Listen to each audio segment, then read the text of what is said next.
हडोळती येथे महाविकास आघाडीचे उमेदवार डॉक्टर शिवाजी काळगे यांच्या प्रचारात सभा झाली। यावेळी महाराष्ट्र राज्य माजी कॅबिनेट मंत्री अमित देशमुख, विक्रांत गजमुंडे, लातूर लोकसभा काँग्रेस उमेदवार डॉक्टर शिवाजी काळगे, माजी राज्यमंत्री विनायकराव पाटील, डॉक्टर कदम, सिराजुद्दीन झगेदार, बालू रेड्डी, श्रीकांत बनसोडे, ज्योतिताई पवार, संजय पवार, साजिद शेख यांच्यासह अनेक मान्यवर तथा कार्यकर्ते उपस्थित होते। महाविकास आघाडीचे उमेदवार डॉक्टर शिवाजी काळगे यांच्या प्रचार सभेला हडोळती परिसरातील नागरिकांनी मोठ्या प्रमाणावर प्रतिसाद दिला आहे। शेकडोच्या संख्येने हडोळतीकर या प्रचार सभेला उपस्थित होते। एके दिवशी इफ्तार पार्टीच्या निमित्तानं त्या दिवशी मी येऊन गेलो होतो। याही परिसरातल्या बऱ्याच जणांना त्या निमित्तानं भेटता आलं होतं आणि मला आनंद आहे की या माध्यमातून आता परत मी तुमच्या समोर भेटीचा योग आलेला आहे तुमच्याशी। मित्रहो, येत्या 7 तारखेला आपणाला या निवडणुकीला मतदान करायचं आहे। हे मतदान करताना आपणाला सर्वसामान्य सर्व या परिसरातल्या जनतेला हे मतदान विचारपूर्वक करणं गरजेचं आहे। आपण मागच्या 10 वर्षापासून ज्या भूलथापांना बळी पडलेलो आहेत, ज्या ॲडव्हर्टाईजला बळी पडलेलो आहेत, या गोष्टीला आता विराम द्यायचा आहे। यावेळेस आपण विचारपूर्वक मतदान करणं ही आपली नागरिक म्हणून जबाबदारी आहे आणि हे करत असताना आपणाला मागच्या 10 वर्षाचा जर अभ्यास केला तर नक्की लक्षात येईल की जे जाहिराती, ज्या भूलथापाचे आश्वासनं या सरकारनं दिली होती ती सगळी आता आपणाला माहीत झालेली आहे। या सरकारनं सर्वसामान्यासाठी कुठलंच काम केलेलं नाही। या सरकारनं शेतकऱ्यांचे प्रश्न अतिशय निर्दयीपणे हाताळलेले आहेत। या सरकारनं ज्या पद्धतीनं शेतकऱ्यांचे प्रश्न हाताळले ते नक्कीच तुम्हा आम्हाला सर्वांना चीड आणणारे आहेत। हडोळती येथे होत असलेल्या या जाहीर सभेला ज्यांचे विचार आपण नुकतेच ऐकले ते महाविकास आघाडीचे काँग्रेस पक्षाचे अधिकृत उमेदवार डॉक्टर शिवाजी काळगे, आपले लाडके नेते आणि महाराष्ट्राचे माजी राज्यमंत्री, माझे स्नेही आदरणीय विनायकराव पाटीलजी,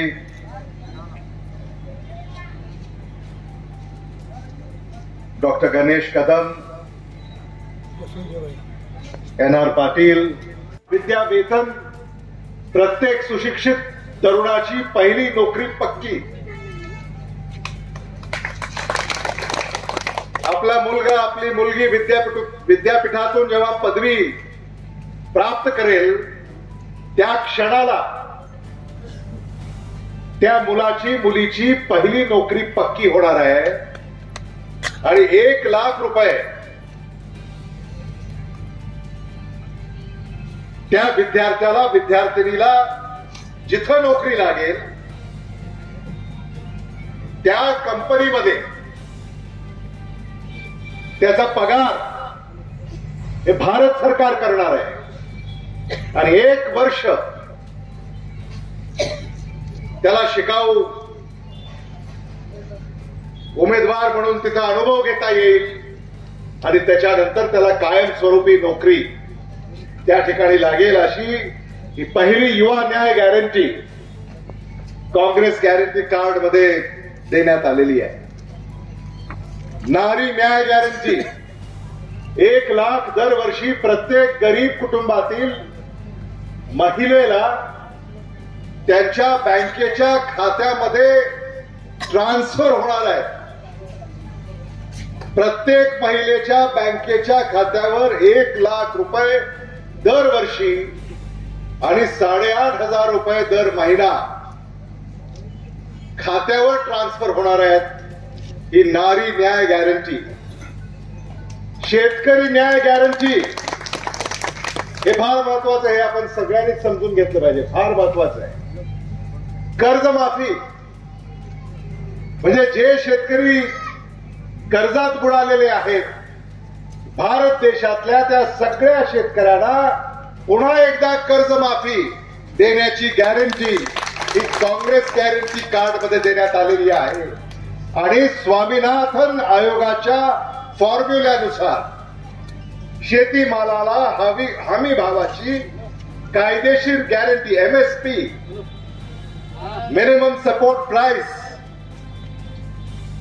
शेतकरी न्याय गॅरंटी म्हणजे सोयाबीनला आज जो भाव नाहीये, कापसाला भाव नाहीये, कांद्याला भाव नाहीये, बटाट्याला भाव नाहीये, टमाट्याला भाव नाहीये, या साऱ्या शेतीमालाला आता स्वामीनाथन आयोगानुसार जी शेतकऱ्यांची अनेक वर्षापासूनची मागणी होती ती आता काँग्रेसनं मान्य केलेली आहे आणि इंडियात आघाडीचं सरकार आल्यानंतर या शेतीमालाला कायद्यानं हमी भाव देण्याची गॅरंटी ही काँग्रेस गॅरंटी कार्ड मध्ये देण्यात आलेली आहे.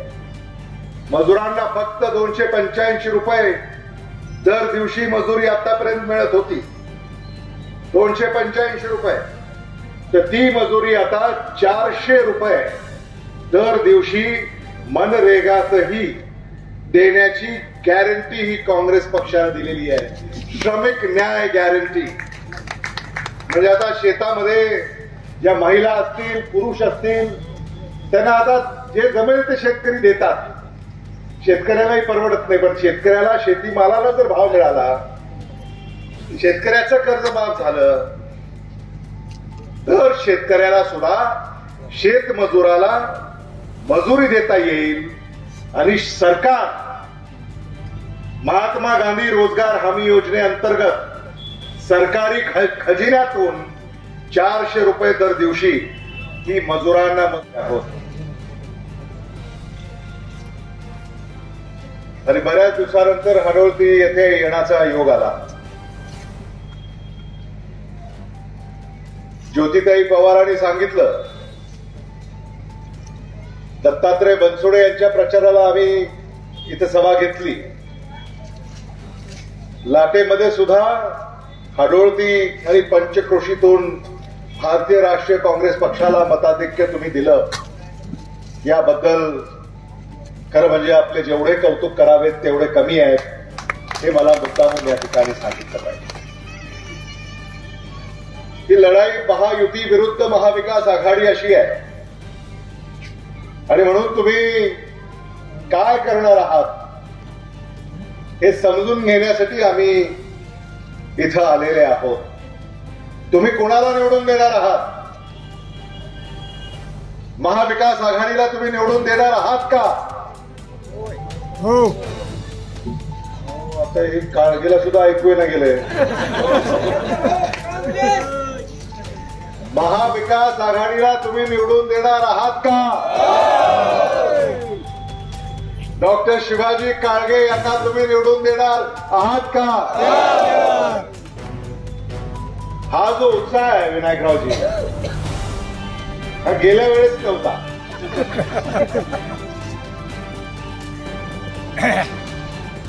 आणि तुम्ही जसं म्हणालात की आता जिथं जिथं मोदी जातील, जिथं जिथं शहा जातील, जिथं जिथं फडणवीस जातील, जिथं जिथं योगी जातील, तिथं तिथं महायुतीचा पराभव झाल्याशिवाय राहणार नाही. हे आता मतदार बोलतायत. ज्या अपेक्षेनं त्यांना निवडून दिलं त्या अपेक्षा पूर्ण झाल्या नाही. तुमच्या प्रश्नाबद्दल ते बोलतच नाही. प्रधानमंत्री आले होते नांदेडला, काही दिवसात लातूरला येतील. सामान्य माणसाच्या प्रश्नाबाबत शब्द काढत नाही. शेतीमालाच्या भावाबद्दल ते बोलत नाहीत. शेतकऱ्यांच्या कर्जमाफीबद्दल ते बोलत नाहीत. सुशिक्षित बेकारांच्या बेकारीबद्दल ते बोलत नाहीत. मजुरांच्या मजुरीबद्दल ते बोलत नाहीत. महागाईबद्दल ते बोलत नाहीत. महिलांच्या सुरक्षेबाबत ते बोलत नाहीत.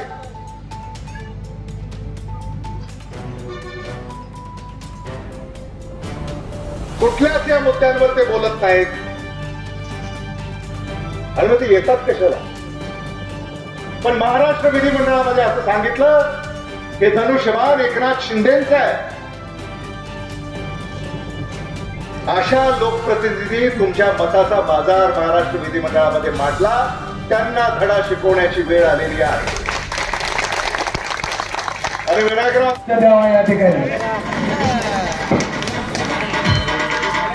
विनायकराव पाटलांनी जी मागणी या ठिकाणी केलेली आहे, अहमदपूर चाकूर तालुक्यातला ऊस, हा ऊस नेण्याची गॅरंटी मी आपल्याला या ठिकाणी देत आहे.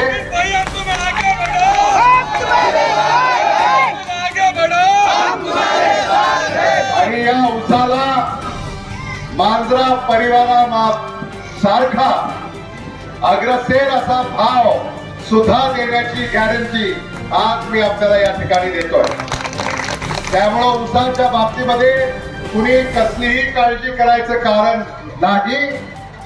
ऊस शेतकऱ्यांनी लावावा आणि आम्ही तो घेऊन जावा, हा शब्द आपल्याला मी आज या निमित्तानं देऊ इच्छितो.